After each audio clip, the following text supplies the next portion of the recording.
All right, guys, I believe we are live now. So we're getting everything going here. Let me see if I can see it. Okay, we are up and running. It is good to go. I didn't turn my volume down. Okay, now my volume is down.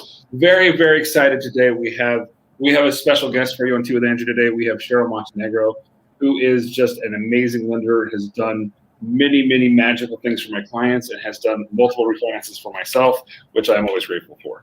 So what we're doing, I was talking with a new agent the other day, and she was saying, "Hey, I had a great meeting with a lender. This is what we talked about." She's like, Cheryl? I said, "Of course I know Cheryl. Cheryl's amazing."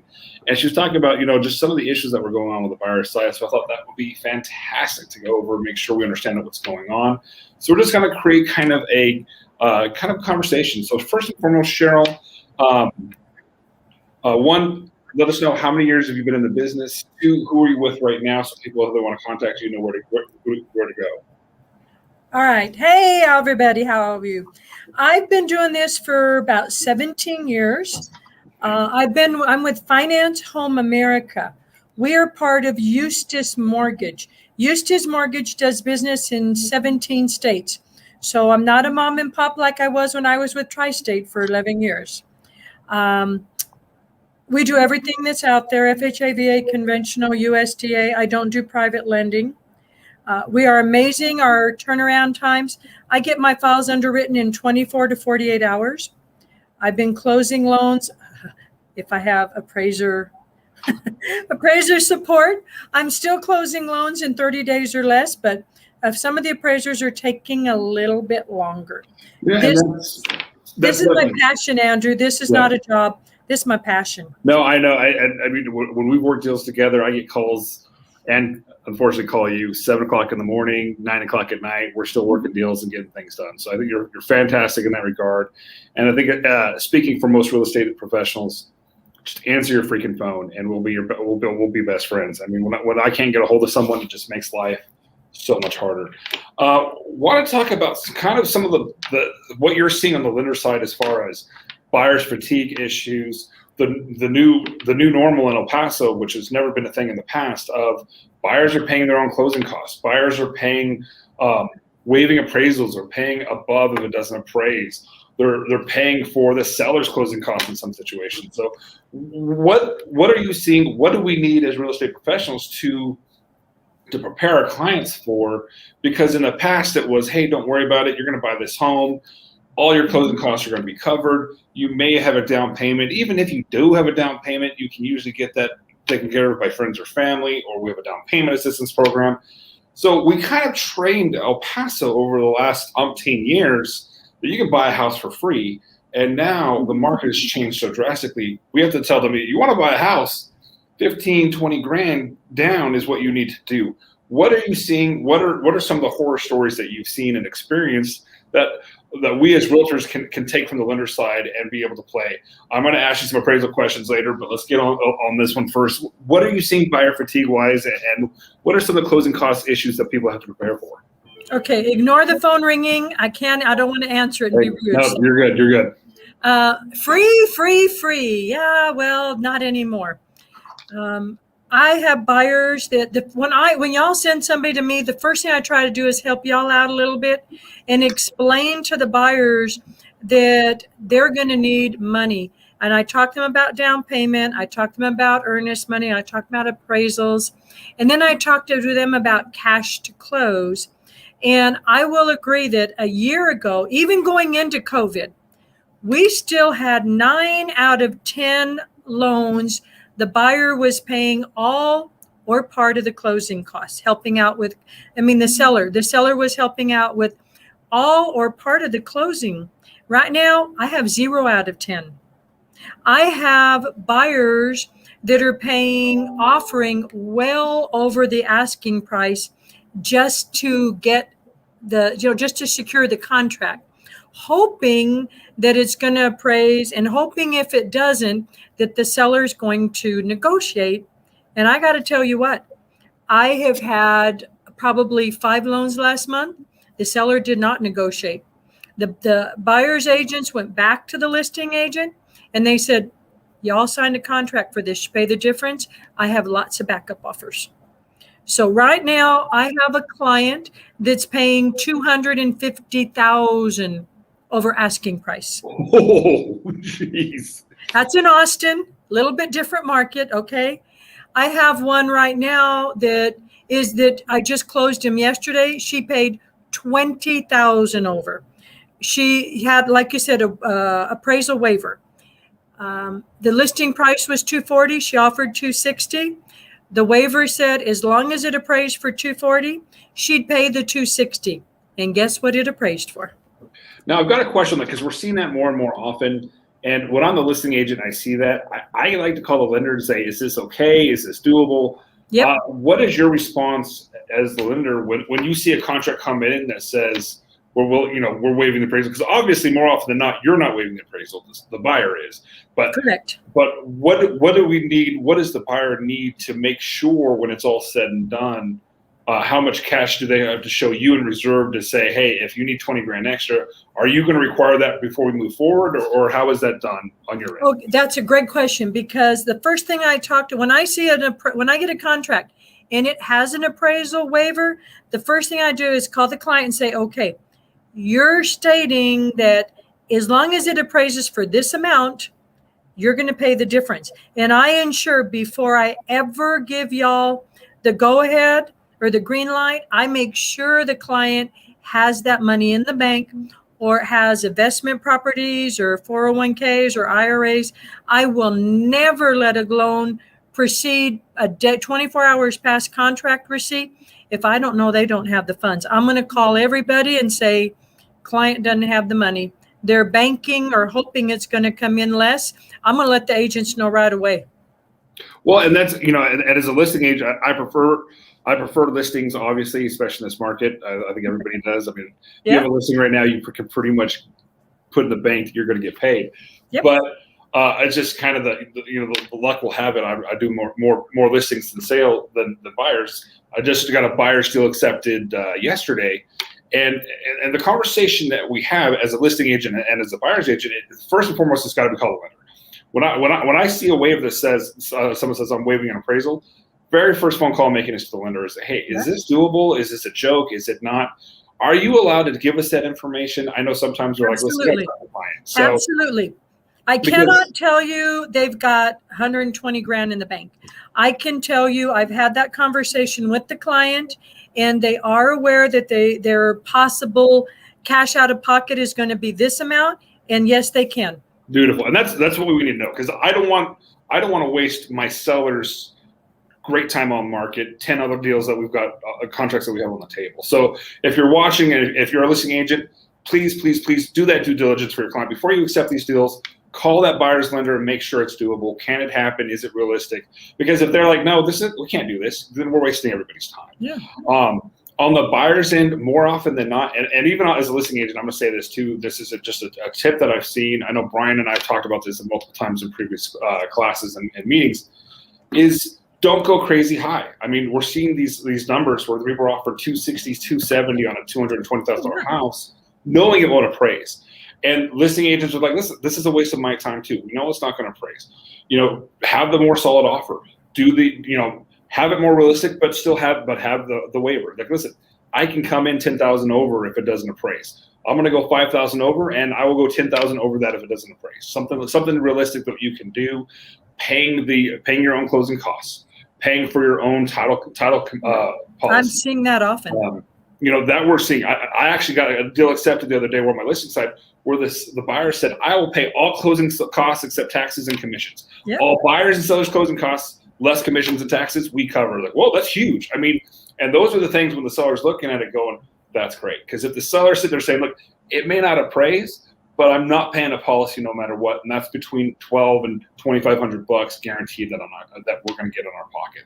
So when you're working these things, bigger's not always better. Better's better, and make sure you have that conversation with the other agent and say, like, listen, man, it's not going to be your best offer cash wise, but it's going to be your best net offer, and that's what I want you to explain to your client.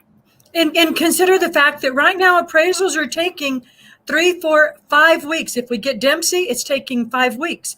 So do you honestly want your listing held hostage for that long, not knowing that the buyer is 100% good to go?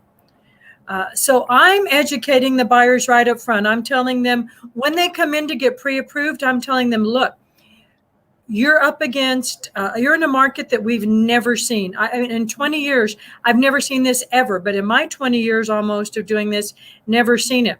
So I'm educating the buyers before they even make an offer that I will tell you that probably 8 out of 10 contracts have my buyers paying the survey and the title. I've had one paying the commission as well. Wow. Only one paying the buyer's commission, not the listing side, but their own. And we're seeing, and I mean, I hate to say sellers getting greedy, but sellers are getting greedy. I mean, we've got situations. Yeah, those now crazy listing agents, you got that right. We've actually, and some of the listing agents are in fairness, are trying to fight back a little bit, where they're saying, hey, we're countering back. You have to pay your commission. And we're like, oh, that makes us look bad. It's not the best way we want to play it. Yeah. And it's, but we're at the whim of our clients, and people need to understand that. And I think that's a difficult thing for people to get and see. Going on appraisers right now, I mean, we're definitely having some huge issues, some huge things going on. I'm trying to say this as eloquently as possible. I know you and I have had this conversation in the past when we're working together. Time is of the essence. I got into a fight with the buyer's agent on the deal recently because they just kept waiting to order the appraisals. Like, if you do not order this appraisal, we're bombing this deal. It's got to be ordered. We can't wait. We just had a deal. The appraisal just came in. Luckily, knock on wood, everything came out fine. But we had a huge issue where the appraisers wouldn't take it, or more and more. I mean, it was just sitting there and sitting there, and we're seeing that. What is the answer for the appraisals that you can see? Is there one? Is there something in sight as far as making it more pretty, and other than throwing money at it? How do we get these appraisals in a more timely fashion? What is the best plan? I mean, because I know in the past it used to be we don't order appraisal until after we're out of option, we're on that page. But if we wait that long, we're 10 days down the road and we're not going to be able to close on time. So what are you seeing is the best option and the best roadmap for appraisals right now? Okay, you're not going to like my answer, but I'm going to tell you reality. Appraisers are self-employed. They don't report to anybody but themselves. We have no recourse. Let me tell you what I do. Because I know they're going to take longer, I'm ordering them right up front. I'm not waiting for option. I'm actually not waiting for y'all to call and tell me, Cheryl, order it.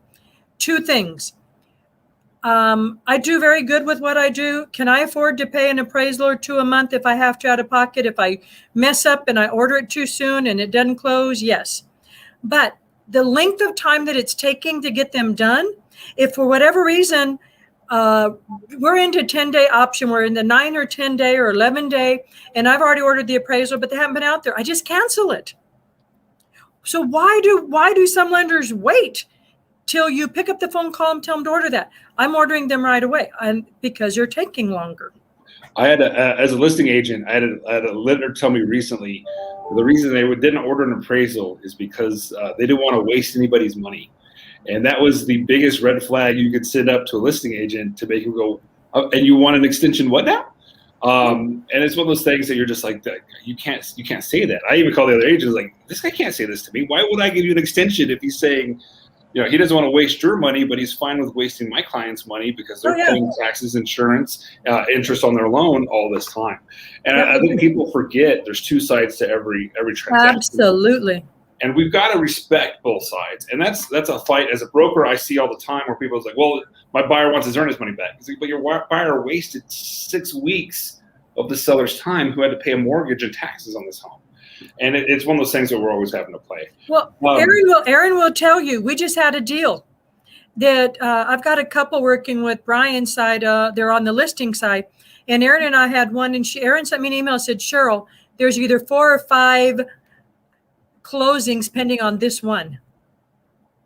If this one fell, all 4 of them would fall. Oh man, yeah, it's happening. And that's the way it is today, because so many people, you see, the rates are so low that not only do we have a lot of buyers, the rates are so low, we have a lot of refinances, and that's what's fueling the issue with the appraisers being so far behind. We've got a ton of refinances on top of that. So the appraisers are overwhelmed. I had an appraiser tell me they're doing 5 a day. 5 a day. When do they have time to do the paperwork? They don't, and that's why they're taking 4 weeks. And I'm glad you bring that up, because you and I was complaining to you about this, and you're the one who brought that to my attention. It's like, because we've run the numbers, and the market's crazy, but the market's crazy in El Paso because we have such a low inventory. So I'm saying there's not that many more houses being sold. So I couldn't put my finger on what is going on. Is it a game? Are they trying to get more money? And you're the one who said interest rates are so low. There's so many refinances going on right now, and that's when it was kind of a light bulb moment for me. Going, all right, that's fair. I'll accept that. Hey, what conversation did you and I have 2 days ago? Also, that I was trying to refinance my home. Okay. There so I was helping the model. So when your interest rates are under 3%, you definitely have that conversation. And so what's fair, because title companies, every single transaction it goes through a title company. Yes. If there's a loan involved, it's going to go through an appraisal. So we've got to cut these people some slack. I know it's easy, and I know I'm the worst. And we had John on from Lone Star Title not too long ago talking about this. We're very big at saying gimme, but we're not very good at cutting slack and saying here. And that's something as real estate agents we're not good at. I'm especially not good at. So it's very much hypocritical of my conversation right now, but it's something I'm more telling myself than you all. But it's one of those things where we have to understand everybody is swamped. We are swamped. I talked to an agent yesterday, and he's like, "Listen, man, I have 2 offers that hit the houses that hit the market at the same time. I had to go through 26 different offers. I had to, and if you're doing your job as a listing agent, that means you're comparing each one and creating an analysis and a spreadsheet for your client, which it's time consuming and it's difficult, and it's the right thing to do and what you need to do in the real transaction. But it causes it's time consuming, and you get. I did that 2 or 3 weeks ago where I put 2 houses on the market the same day. My weekend was miserable. My phone didn't stop for 48 hours until those went under market. It was just a nightmare. And, it's a good problem to have, but it's a problem. And we have to understand, give some people some time to cut some slack. Now, I will say this, if you're a listing agent and you get 9 offers and you accept 1, you need to call the other 8 people or text the other people and say, hey, sorry, you didn't win. It's the right thing to do in this industry. We're professionals, so we have to act professional. If you don't want to have that horrible conversation, because it is, you feel like you're breaking up with people all this time, send a text. I'm that guy. I'll send the text. Sorry, they took another offer. Thank you so much. Hope to work with you next time. But at least respond, yeah. But you have to respond. I made my brother do it one time, and he was like, this was so hard, man. I felt like I was breaking up with people the whole time. I was like, you call, I don't call. What should we brace our clients for? So I don't know if it's easy math for you to do, just kind of a thing. If it's around 100,000, how much it is. If it's 200,000, how much it is. How much do we need to prepare our buyers and say, listen, this is realistically, you're going to buy this home. You're going to need to come up with have blank in the account. Well, now that leads me to a very good question. I'm getting more and more daily where my realtors are telling me, Cheryl, I know you approved him FHA. We don't want to present FHA. We don't want to present VA. Are not getting a lot of action right now. Yeah, we only want to present conventional because everybody's, and I'm not seeing it in mine. Realtors are telling me the appraisals are coming in lower FHA and VA. I'm not seeing that, but other people are. So when you've got a veteran coming in and I've got one right now putting down 15% because his realtor has convinced him that he can't get any contract accepted with VA. I will say, and we're seeing it more and more in other markets when I talk to agents in other markets. A lot of people are putting cash and conventional only in the listings. They're not even accepting VA or conventional or VA or FHA. I think there's a lot of stigma as far as I'm not seeing it either as far as appraisal goes, but I don't think it's so much that it's not getting appraised. I think there's just the stigma of VA and FHA have more lending restrictions and requirements on the properties. Sure. And people are saying, listen, in this market, I'm not going to play. And that's not fair. And El Paso is such a large veteran population. And a lot of these retirees or even active military are saying, listen, I earned my VA. I want to use my VA. It's my right. And I agree. And it's hard to have that conversation with a client. I had one that just went VA and they just accepted the offer yesterday, but it took us 7 houses before we got someone to play ball. And so it's very difficult. You need to have those conversations with people. but I am seeing more and more when I am representing buyers, the cash and conventional only. We're not even looking at FHA VA offers. So it's tough, and it's not fair to the people who want to use them, the 3.5% down for the FHA or the 100% financing for the VA, but we're seeing it more and more. And I think it's more stigmatized as far as, well, they're going to have more requirements. They're going to force our hand on different things. And we don't have to play, and we're not going to play.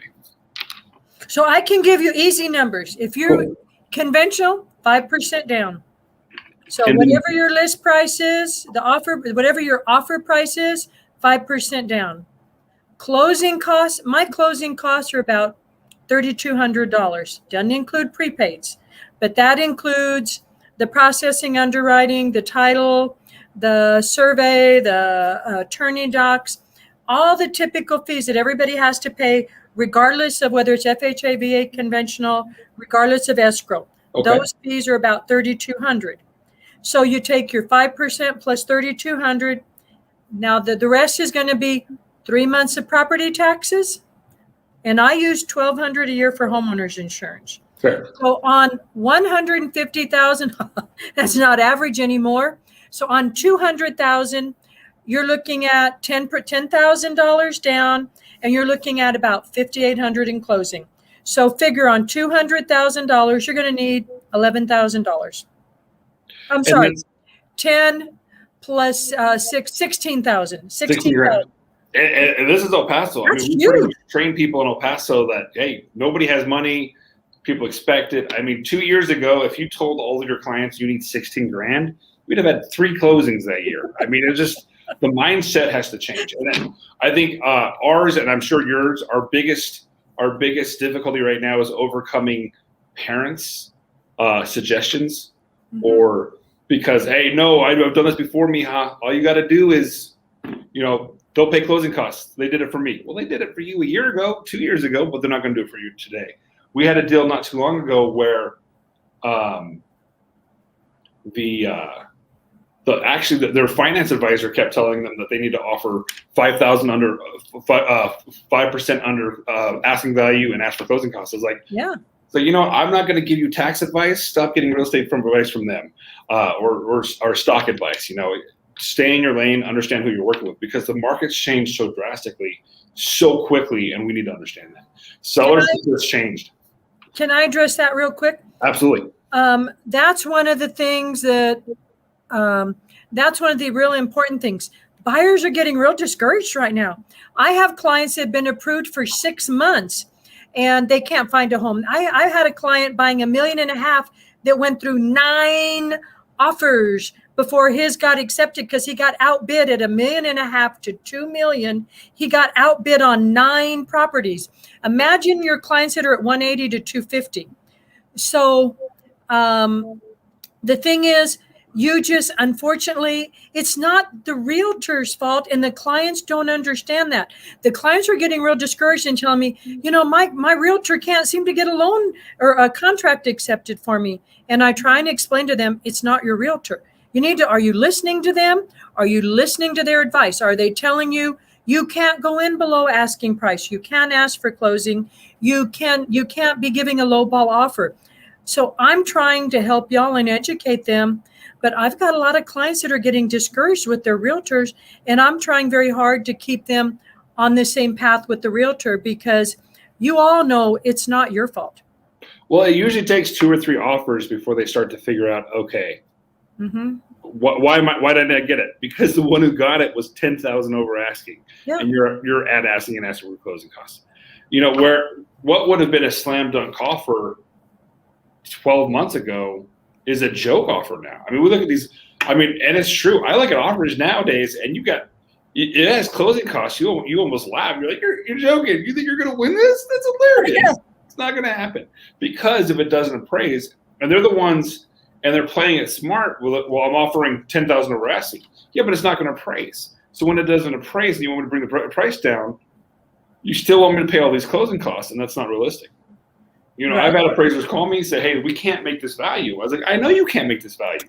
If you can make that value, I would have put it there to begin with. I know what the market is, just like you do. So when listing agents are going as high as possible, and then buyer's agents are going even higher, the chances of it appraising are extremely low, and we've got to be understanding of that. I've had deals not appraised is like, I'm not surprised. Came in where I thought it would. Can't really argue. But it's frustrating, and sooner or later the market will catch up. But we're always playing behind, and it's an interesting sight. Can I address value real quick? Please, yeah. Do you really think we're going to catch up? Because I think we're overinflating the market. We've got artificially inflating it. We've got a lot of houses that are selling for cash, and people are paying whatever and not even having an appraisal done. So if I had a realtor tell me the other day, she was arguing on the value that the appraiser gave, and she told me it's all about supply and demand. And I have to explain to her, no, it's not. It's about what the houses have sold for in the last 3 to 6 months. And that's what the appraisers are doing. They're not going out saying, well, there's no inventory, we're just going to add 10,000. They're looking at what actually sold, so the comparables have to match. Well, when we've got a bunch of these selling for cash above what we all know is value, do you think we're going to be artificially inflated in a few years or 6 months or a year? We've talked about this in the past in a lot of meetings recently, and I don't think we're artificially inflating the value. And this is just someone who's been here for a very long time. 2005, 2006, 2007, absolutely, we were artificially inflating the value.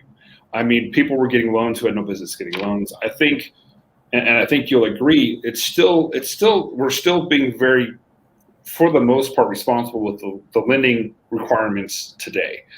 I think we have been undervalued for so long that we're starting to catch up. I mean, anywhere you go, and they say we say what our prices are, and they're like, "That's for the house." Yeah. You're joking, right? That's the whole house, not just a room. The whole house. I think we're catching up. It's kind of like this is where I'm going to get a lot of hate. The tax values that came out, I don't think they're out of line. I think they're out of line in the fact that over the last 3 or 4 years, they've stayed fairly stagnant, and they've now shot up that much in a year. I don't think they're crazy high. I think that they're too much too fast. But I don't know if it's hope or if it's belief, or I just don't see the house prices going down. I mean, with what we're seeing of everything cost-wise across the world, I think we're finally starting to catch up to the rest of the market of all over the United States. And we're starting to see, and everyone's saying these prices are just undervalued. And so I think we've been undervalued for so long, we're starting to hit our true values, and it's kind of a culture shock, and it's kind of a price tag shock, if you will. But I don't think they're out of line. I really don't. And with what's going on as far as the possibility of minimum wage raising and all those things, I don't think it can go down. The issue you've got is the people who are on a fixed income saying, I can only afford $500 a month rent. It's like, well, $500 a month rent is going to get you a 1-bedroom in the Triangle. So, well, that's not where I want to live. I get that, but that's the reality, and that's the scary thing for a lot of people. Of what you used to be able to afford, you can't afford anymore if you're not going up in value. And I don't think it's artificial valuation, and I could be wrong, and hopefully I am. I don't know, Brian, are you on, or are you mystery hidden back there, or are you to try to get his insight if he comes on in a minute? Because sometimes he pops on. Let me. There you go, Brian. Answer that, Brian. What do you think? We've had this conversation in the past. What are your thoughts? Do you think we're artificially raising the values, or do you think I'm right? No, I think we're completely on point, and there's 2 reasons for that. The first reason is that basically you're thinking about this conversation that comes down to, guys, we have an issue right now that people are currently influxing into the market with what Cheryl mentioned. They're putting skin in the game. And if they're putting skin in the game, that means that they're going to hold more accountability to this possible foreclosure. They're not going to foreclose, right? So that's a value add for the purpose of what's going on. So understand that the market's changing of what's going on right now. And that means that people are going to have more skin in the game, and therefore they're going to hold more accountability. The other thing is because we're not doing it like we did in 2008, that's going to change the whole dynamic too. So more people have more equity in the system, okay? So 50% of houses have 50% or more equity right now. So the thing is that the valuation of the home even if they defer on a payment, even if they do go underwater, or even if they lose their job, they're still going to be more successful in selling their property because they have so much equity based on the valuation. So, Cheryl, to the question that you asked in the beginning, I think that over time, January through February of next year, when interest rates are expecting to hit about 3.6%, that's when I see the market starting to settle. I don't see it as a bubble pop because we don't have a bubble to pop. The people that are purchasing houses, you know as well as any of us, it's not easy to buy a house today. I felt like I sold that child that was just dead in the background. I thought I sold her whenever I refinanced. Unfortunately, they still left her with me. They took her for a day and said no again. But the truth of the matter is that that's what's happening right now. It's hard. My first purchase and my refinance now, the refinance felt like a rectal exam. I'm not joking. I mean, I felt like, what else do you want? What else? Like, I make more than enough money to buy this house, and you're not letting me buy the damn house, and I already own it. Like, it was like pulling teeth, and that was a refinance. So I can only imagine on a new purchase. So the value is so in flux right now that at end result, I still think we're going to be successful. So yes, we may have a little deflation, but El Paso is so insulated. Now with Amazon coming in, that leaves an opening for job loss and these other industries coming in. But with our current insulated type of employment, government-based, I think we're still in. El Paso has always done a fare pretty well, just based on the fact that we're so insulated. So that's my 2 cents on it. Now, granted, we could all have a crystal ball and make lots of money, but we don't. So therefore, we're not. We're at the mercy and the behest of the market, unfortunately. No, and what Brian said is true. I remember all those loans in 06, 07, I'd say 90% of those loans were 100% financed. I mean, these people were making money buying houses. Nowadays, like you said, you're putting $16,000, $17,000 down. You're not walking away from it. No. And I think that's what's going to save our market, stay where we are. I think we were so undervalued. Every time I put a listing on share one of my listings on Facebook, all of my friends from across the country are like, "You've got to be kidding me! That can't be real." Like, I could buy 7 of those for the cost of my house. Well, come on. And so I think that's where we are, and I think that's where I'm comfortable with that, because you put $17,000, $18,000, $19,000, $20,000 down, you're not walking away from 20 grand. You're not walking away from 25 grand. And I think that's going to save us, even if there is a little bit of, as he said, a step back. I don't think we have a bubble to burst, because the lenders have been so much more, for lack of a better word, responsible in making sure these people who are buying homes are qualified to buy them. Well, I appreciate that. That's good for me to hear from y'all. Let me address value real quick with appraisers. Because an appraisal comes in and it says we're good on value, y'all do understand that doesn't mean we are until an underwriter actually reviews it. Okay. I just had one come in, my $1.5 million in Austin had to get an additional comp. Oof. Yes. And I had one here in El Paso yesterday that we had to get an additional comp because the comps that were used did not support value really. So appraisers are scrutinizing them really. I don't know if you've seen that anywhere else. I've had 2 in the last week. But can I address one last thing on solar panels? Oh, every realtor's nemesis. Go ahead. Do you mind if I bring that up? No, that's the whole point of these is conversation and education. That's great. Fine. Okay. If there is a lien on the property for the solar panels, the value of the home, the appraised value, cannot exceed the mortgage and the lien on the solar panels. Really?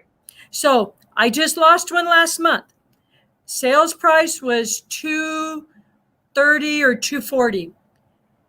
The solar panels that they owed were $56,000. So that means when the appraisal came in, you take that $240 minus $56,000, the loan amount could not be more than that. That hurts. Because you cannot have 2 liens that total more than the value of the house. Does that make sense? No, it makes total sense. Because solar panels, not all of them, but most of them are being placed as using the house as collateral. And the way to find out if you get a listing and they've got solar panels and the buyer doesn't know, go to the county website. I'm doing it. I'm finding the liens on all the sellers.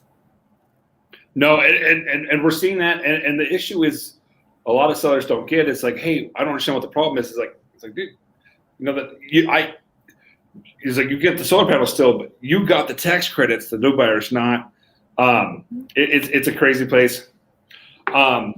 One other question that one just came in, and it's since you and I just talked about this recently, and interest rates are incredible right now. What are refinance fees looking like? So this will be the last thing we go over today because we're already getting close on time. So if someone's looking at wanting to refinance right now, calls you, what are we looking at fees for refinance? Okay. The biggest cost of refinance right now is the escrow account because we're already halfway through the year. Escrow accounts are not transferable from one lender to another, even when you're refinancing with the same lender. So there's a couple that will do it, but most of them will not. So you're looking at the depending on how much you're refinancing, some lenders want an appraisal, some don't. It depends on how much your loan to value is. But just assume you need an appraisal, the cost of the refi. Escrow accounts, you're collecting not only the 6 months now, but 3 months forward because we have to always collect 3 months in advance. So you're looking right now, 9 months of escrow, property, homeowner's insurance. And so on a typical $180,000, $200,000 loan right now, you're looking at about $9,000 to refinance. Now, you will get your escrow account back from your current lender. So that's going to offset it to where your closing costs might end up being $4,500. But like I did with you the other day, I go through that with the client. I tell them, this is your savings. This is the cost. This is your rate of return, or this is your rate of return. No, and you've got to do that. And I will say this to the world watching right now. Cheryl's amazing. She did a fantastic job of saying, listen, you could do it. I would love for you to do it, but it doesn't make sense to do it. You're adding a couple more years back on your mortgage. Yeah. Now, she did a refinance for me 2 years ago where I still had 20 years left on my 30-year mortgage. We took it down to 15 and the payment stayed the same. Absolutely made sense. It was a great investment. But now we're saying, okay, we're going to tack those 2 years back on to save $15 a month. It doesn't make sense. It's not something we want to do. Now, for VA, great idea. Doing a EARL, interest rate reduction loan, great idea.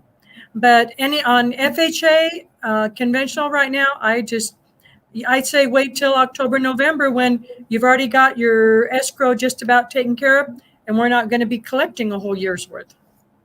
Well, I mean, in the escrows, at the end of the day, you get that money back. The smart play is to write that check straight to your loan. Realistically, you're not going to. But, I mean, if it still makes sense, it makes sense. So, realistically, escrows, you're paying your taxes no matter what. Whether you pay them today, pay them tomorrow, you're getting the money back.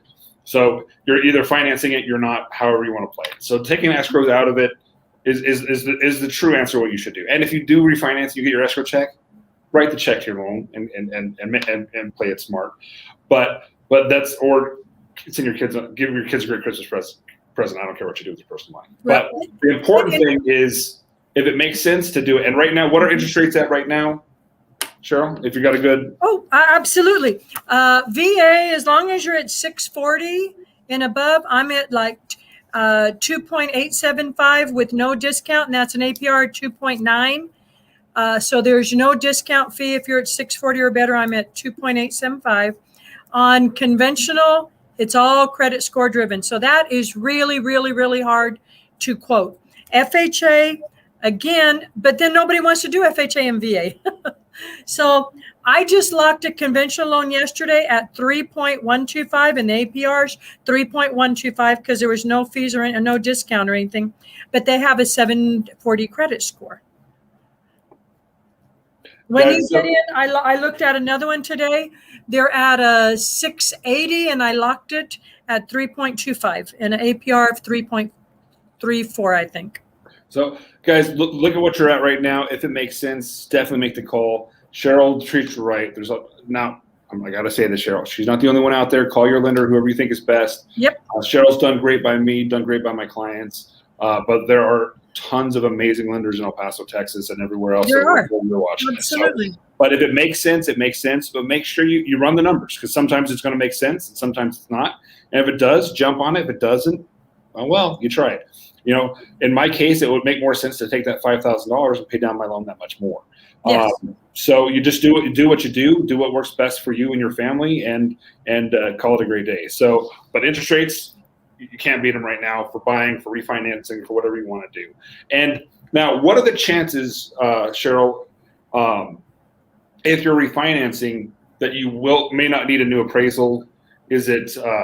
I know it's case by case, so I'm not having you quote. You're not being quoted on this, but does it have to be fairly new appraisal? Is there a certain percentage down where it's not required? What are kind of the thoughts there?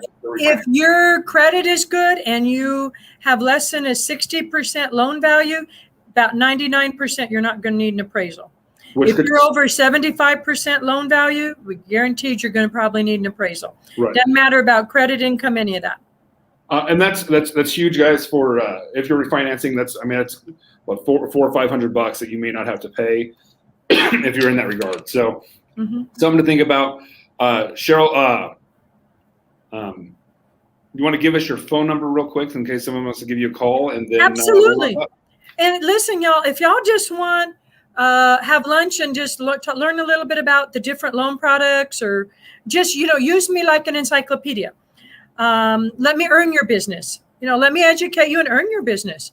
And I call Cheryl a lot and say, hey, is this real? Is this a real thing?